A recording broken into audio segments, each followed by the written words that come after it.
Welcome to the Extraordinary Executives Podcast, where business owners like you share their experiences, insight, and lessons learned. So grab your cup of coffee or tea and get ready for an engaging conversation. Here's your host, Randy Jones. Welcome to another episode of the Extraordinary Executives Podcast. I'm your host, Randy Jones, and we have a phenomenal guest here with us today, Mr. Flynn Zaiger, the CEO of Online Optimism. He has a strategy to change your life, a strategy to change your business, but most importantly, he's an extraordinary executive. Hey, welcome, Flynn, to the show. Thanks for having me, Randy. Excited to talk with you. Great, man. Hey, well, look, we'll just jump right in, and I'll just start with, a couple of questions. So tell me about Online Optimism, or better yet, why did you start the company? Yeah, so I started Online Optimism 10 years ago because I thought I could help businesses, and equally important for our organization, help people get jobs that they enjoy. And that's what I spent the last decade building, is a organization that, yes, does social media, does SEO, does website design, but more importantly, has a team of amazing optimists who are happy to come into work every day and do great work for extraordinary clients. Outstanding. I like the way you say it, a team of optimism. Optimists, versus employees or people that help me. So you believe exactly what you present and provide. So tell me, what's your role in the company? Are you on the front end of generating business? Are you in the day-to-day of it? What do you do? Yeah, so that's of course changed every year of the business as we've grown, delegated more and more of the work. We now have about 20 employees. So at this point, it's a lot fewer fire putting out and more essentially thinking about the next steps. I used to do a lot of, I used to do the on the ground work. I used to do the social media posting. That dropped off a couple of years ago. I've dropped off a lot of the business development work in the last couple of years. And now it's really looking at the future and thinking about, as a digital agency, what services are we going to sell next year, 2 years? What benefits do we need to add to stay competitive? And really, what is the future of our industry, and how can my agency be a leader there? Wow. You're in a very competitive space right now. I remember when the internet first started. I guess that shows my age a little bit, but SEO and digital content and things like that. What do you think has contributed the most to your success of your company? I think it's been really the human connection, which I realize sounds absurd for a digital agency, but it really is that we started small. We were doing business for clients that we could meet in person. And over time, we've developed a great reputation and great word of mouth. We do SEO. Our job is to move things up and down of Google, which people really trust nowadays when there's a whole agency and industry like us that shifts things around. And so I still think at the end of the day, you could trust reviews on the internet, you could trust search engines or social media to bring you the top result. But the one thing that's really hard to shift is people's opinions on a business. And so we work every day to make sure our clients are extremely happy. And like every other business owner will tell you, I'm sure there's nothing stronger than a word of mouth referral. And that's really been why we've been able to grow. As you said, it's an extremely competitive industry. There's agencies popping up and down all the time, but we have 10 years of clients that trust our work and have results to show off. And that's really been the key to our success. Trust your work. I think it's awesome the way you describe it. I think of like how you connected high tech to high touch. You haven't lost the human element of what you do. And outstanding. So, you talked about a great team of optimists. I often will refer to teams that together each achieves more. So tell me, for the business owners that are listening to this, what do you think has been essential in growing your team? Whether it be your internal team, your external team, whether it be partners or something like that. How have you approached that? And, what have you found that works best, especially in your area of expertise? Yeah, I think one of the keys that I've found, and not every executive agrees with, is people that are willing to disagree with you. You see that a lot, people who want, as an executive and as a leader, you expect people to follow your plan and do what you say is right. And for some people that obviously works, but I've found that it's a much better decision for an organization to hire people who are smarter than you in certain ways and will push back. And that's why you hire them as employees and as members of your team, is so that their expertise and capabilities is better than you in certain areas. I think that's an interesting thing to hire for, right? You don't want to hire people who are just argumentative for the sake of disagreeing with you, but you want people who can listen to your thoughts and theirs, state their opinion, and then make a decision. And sometimes it's going to agree with you, sometimes that's not, but it's a two-way street. I have to trust my team, if I've hired them, that they are going to do the best thing for the mission and vision of our organization. And sometimes that isn't the initial idea that I shout out. So I think it's really looking for people with differing viewpoints who can respectfully disagree and push forward on a plan once you all come to a agreement. Wow. What I hear is something different. A lot of times people are looking for, when they're hiring and growing their team, they're looking for a certain skill set. But what I'm hearing is that you're hiring more attitude and aptitude, and I think that's really unique. I remember when I first started my company, my friend told me, he said, the first day that we started the company, he says, business will never be your problem anymore. And I thought, wow, then I think I'm going to be a gazillionaire. He said, employees may put you out of business. And I was like, no, I'm a people person. And so the way that you're hiring and growing your team, I would often say, it doesn't have to be my way. I just want it to be the right way. So how do you balance the ebb and flow of, you're the visionary, you have the focus and the laser focus of where we're going and where we're heading, but also being open to people giving you that type of feedback without having your ego in the way? Yeah, I think it's really easy to come on a podcast and be like, oh yeah, I find it totally fine when people disagree with me. And the truth is, it's a lot more challenging than that. And there's a lot more conversations. I think there is that level of respect where, you have to trust that the person on the other side of the table is, I don't want to call it a negotiation, but is like arguing in good faith, that they're not just trying to do things their way. They think that this is the best thing for the organization, and accepting that there are different strategies around these sorts of tactics that we do.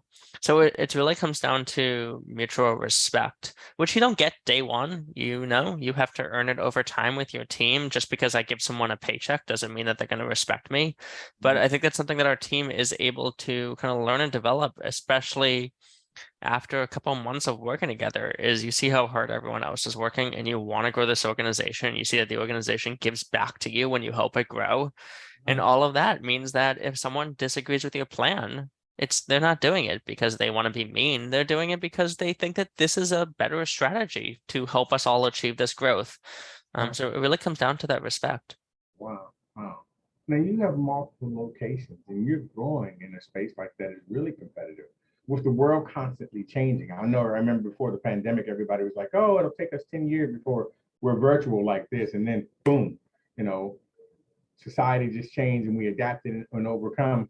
How have you guys, differentiated yourself in this market? And you talked about high tech and high touch, or those are phrases that I was using. But when there are a lot of people popping up, how do you guys differentiate yourself to the public? What makes them, say, wow, we really want to work with Online Optimism versus X, Y, and Z?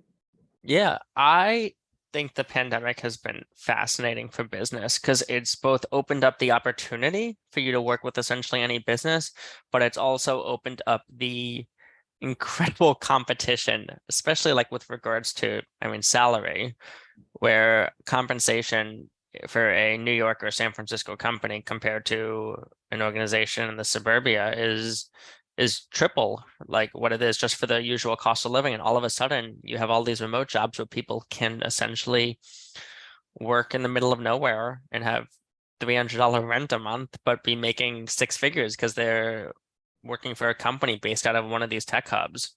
I think that's been great as an executive. I think, it pushes us all to be better businesses. I'm not saying that everyone's happy about it. I know telling a business owner, oh, you should be happy that this employee left because that company is a better fit for them, it's terrible to hear. But again, it goes back to that mutual respect that we need to have as executives with our employees, I feel. For us in particular, I think we've really tried to help people navigate however they want to work. So we do offer offices in DC and New Orleans. We also have remote staff where we will pay for a co-working space in their town if they want to have that social aspect.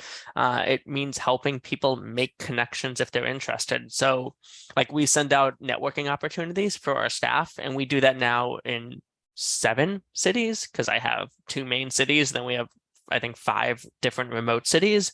And so it's helping everyone feel that they have that community aspect, even if they're not in a main area that we have. I think we do that because we want to hire both people who work in an office and remote. I think that opens it up to the biggest applicant pool. It's not necessarily right for every organization, but I'm kind of trying to place bets on all the horses, essentially. Is the future of work going to be hybrid? Is it going to be in office? Is it going to be remote? We're trying to allow everyone to work for Online Optimism, and that means providing them with all of those different opportunities.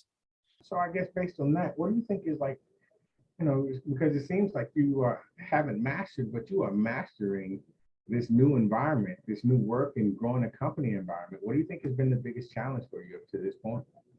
I think it's coming to terms with the plan I just said. And going back to what I was saying earlier with people disagreeing, that wasn't my initial decision. I very much, like most executives in March of 2020, said, great, take your laptop home. We'll see you in 2 weeks. Then that didn't happen. And we came up with a hybrid plan, which is actually pretty similar to what you're seeing companies roll out in 2022 Labor Day, right? Everyone's back to these weird 2 or 3 day a week schedules, and they're kind of vaguely giving away like work from home time, but there's no rule or law. So I did the same thing in 2021, and my team after a week or two was like, this isn't working for us, and there's no good reason for it.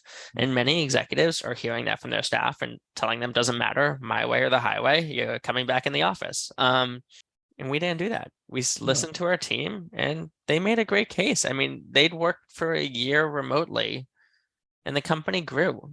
So what right did I have to say you have to be in the office because I want to look over your shoulders to look at the computer you're on? Like, if I couldn't come up with a good reason for people to be back in the office other than I wanted people to work with, then that wasn't a good enough reason for them, and we didn't choose that. And so we offer benefits, we offer reasons for people to be in the office, that they can get that community aspect, free food, snacks, all the good stuff that tech companies have.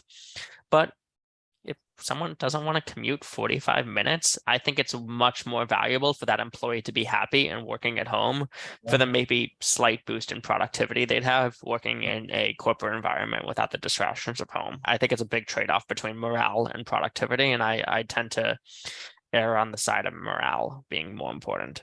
You know what? I think it's interesting. You're in the business. You're in the online business, the digital business. And, you talk a whole lot about, community and listening to your people. I've talked to a lot of business owners, and some of them said, it's a challenge creating culture. When you're in an office environment, hey, you see so and so at the copier, you're passing in the hall, somebody stops by your office, like TV show The Office. How have you, managed to maintain or grow culture, saying that you're now spread out in 7 cities and you may not see each other in person all the time? Yeah, I don't want to say it's easy, and I don't want to say that we've done it perfectly. And I think you find a lot of articles on the internet. They're like, here's how you build a work culture, Zoom happy hours. I'm like, no, I think we all need, it's been 30 months. We should all accept that Zoom happy hours are terrible. We do them too. Don't get me wrong, but like, they're not good. We should all, we've tried it. The first month we were like, this is awkward, but someone will figure out how to make this good. And no, they haven't. They're weird. Right. So I think so. We've done those. We did those for years. We've tried to focus on maybe like 1 or 2 events a month that both, you can participate virtually, you can do them in person, and trying to make them special. It's not perfect. I don't think that people are, people who say you can't, it's harder to build a culture remotely than it is in person are totally right. It is much harder, but also if someone wanted that in-person culture, they would work in an office. And I think that's the challenge, is that you have people who are happier working remotely, whether they just want to be farther away from people or they have family or friends. Like, there's a lot of reasons people have an incredible benefit of working from home. Right. And you should accept that their like not lack of camaraderie, but maybe less physical camaraderie with staff isn't a bad thing. that's just not that important to them. If it was important, they would go into the office. Right. It's not important. What is important to them is a job that allows them to watch their kids from home or work with a partner from home. And that is, if you view it as the person's success rather than, are they adhering to my very specific idea of what my company's success is, then you are helping them achieve their best them. And going back to what you were saying earlier, we're now competing nationally for talent. Like other bigger organizations that have more strict rules won't allow this person to be as happy. So yeah, maybe you can't match the salary of Google or Amazon, because I definitely can't. I'll tell you, be very like, that's just not possible. Right. But I can build a company environment and flexibility that makes someone much happier to work for me than they would for any of those bigger companies that have way more money. And that is just as valuable, if not more valuable, to many people looking for jobs. So you talked about you guys being in business for 10 years. I guess if you were to go back, you're 10 years now, but if you were to go back to your younger 10-year person and say, hey, Flynn, let me tell you about what you're about to go through, what type of advice would you give yourself? I'd say learn some meditation tactics so you can relax. Probably be good. I think that first couple of months of 2020 would have been wild. There was obviously a lot of things that every company would have done differently if you kind of had the foresight to see that this would be around for a couple of years. I also think really investing and trusting in our staff. I've obviously been talking about that for 20 minutes. I think that's taken me a long time to build that level of trust, but also build that level of respect.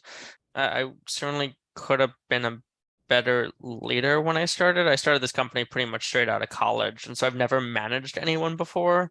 And I mean, that's kind of the big thing when you run a company is you never do I started a digital marketing agency because I like doing digital marketing, and now I manage people all day. That's my job. And I think that's kind of the biggest thing, is to have focused on, realizing that your company's growth is very little in relation to your skill set at what the company does. It is 99%, can you manage people to handle that skill set? And I think a stronger focus, not necessarily from day one, because day one, it's only you, but like those years 2, 3, 4, where you're learning to build a team. I think that there was a lot of opportunity to build stronger relationships. Not that I did a bad job of it, but I definitely feel like, we could have done even more to organize staff. Like my oldest employee now 10 years in joined us around year 4 or 5. And I do like, I wish I could have been a better executive even in those earlier years, but it's something that you learn and get better at over time. Thank goodness the people that stick with us give us some grace and mercy, right? Absolutely. I remember how it was when I started. I think sometimes as the business owner, we often think people think the way that we do, but I've learned that if they did, they would have their own companies, right? Yeah, that's my staff often tells me that people ask them if they ever want to start their own business, and they're like, nope, I see how Flynn does it, and that seems terrible. Certainly, there's a lot of control when you run your own business and you're your own executive, but there's a lot of stress and problems as well. And it's our job to not push that onto our staff. Right. So you guys are an online digital marketing company. Who is your ideal client? What's your sweet spot? Yeah, so we love working with really businesses between 5 to 250 employees tend to be a great fit. Honestly, what we're particularly good at is family-run businesses who've been around for a while. That's how I got my start, is my parents have a men's clothing store since 1980. They've survived 43 years, which very, very few businesses can actually say. And obviously, retail has changed a little bit since 1980, you were aware. So it's been really impressive seeing what they could do, and I kind of helped them go online. And that's what we're great at, is if you have a family business that's been super successful, but you don't necessarily, you don't have an online presence and you're ready for that next step. There's a lot of businesses still don't have that, or they have a website that they haven't taken seriously. We are happy to come in, learn the business, and bring them onto the internet. I mean, there's no greater potential market than what the internet provides, and pretty much all of human history, right? That scale to go from selling to your neighbor to selling to someone across the world. And we work a lot with businesses who are ready to take that next step. And it often comes from, you have a son or daughter taking over the business and they've seen what their parents do and they want to actually expand and build on their legacy. And we're usually the chosen partner for doing that. Sweet. So I guess, like you said, you come from a family of business owners and entrepreneurs, people who want to go to the next level. What's next for you? Is it going to be like, hey, we're going to do more world domination and spread out all over the world, have locations in 300 countries? Or is it some exit strategy and you're going to start surfing or something? Or maybe what's next? I would love to learn how to make surfing fun on Zoom. I think that would be my key. That's going to be the solution. I think we want to continue growing. We want to keep building out our benefits and our building out the best team of digital marketers. One of the things I love about our industry is it is always different. 4 years ago, no one heard of TikTok, and now it's pretty much dominating American culture. Be Real starting up on the search side. Google's obviously been pretty dominating for a decade now, but Apple's building a new platform. You always have Amazon running e-commerce. So I want to keep building out leadership in my teams. And that's really what I want to see, is not only for me to be doing these sorts of podcasts, but to have all of our directors and staff. Like, I would love to work with a team of optimists that are each individually, straight down to our paid interns, to being leaders in whatever they do, whatever their specialty. So that's really where I see our growth. I think if we help my staff develop their careers and help them reach their own personal mission and visions, the organization will just grow as an after effect of that. And so that's really my main goal over the upcoming years. That's an awesome. I guess, everybody says the WIFM, what's in it for me? And you've taken that approach like, hey, let's have a conversation about who you want to be as an individual in this collective and how can we make that happen? I think that's awesome. You help other people achieve their goals, you get yours automatically. Yeah, we're very big believers in karma, so hopefully it pays off. So I guess outside of more clients, if there was one thing you would feel that would move the needle in your business, what would it be and why? Yeah, I think it's going to be, making the right future hires. And that's something we work a lot on. Our interview process has actually gotten way longer over the years, because that's really make or break for an organization. Are your hires making your team better? Particularly when we're hiring now a lot more remote employees than we used to. I think that's a fascinating question of how do you find people that not only blend into your culture, but more importantly, add to your culture, bringing in new viewpoints, perspectives, and tactics. And so I think that is the key make or break every time. And it's something that, as a business owner, is exciting because we continue growing. So we hire every couple of months. And that's one more opportunity to make or break your organization, which is a little terrifying, that every couple of months you can make a really bad decision, but you also can make a really, really good one that opens up your team and revenue and capabilities in a much bigger way. So every time we have the potential to add someone to our team, I get really excited. I think it's interesting, the way that you describe this, and not just in the time that we've been together, is that, most businesses, hey, we sell a service or we sell a product, but you described how your people are your product. Mm-hmm. They are the key to your success. Like you said, when you started the business, hey, because you like digital marketing, but now you spend the majority of your time, you said managing people, but it sounds like you inspire your people to be their best selves, to give you everything that they have, because they know that you're in it for them. And I think that's just really amazing. So I guess one last question that I would have is, someday you won't be, doing this, maybe in the position or the fashion that you're doing.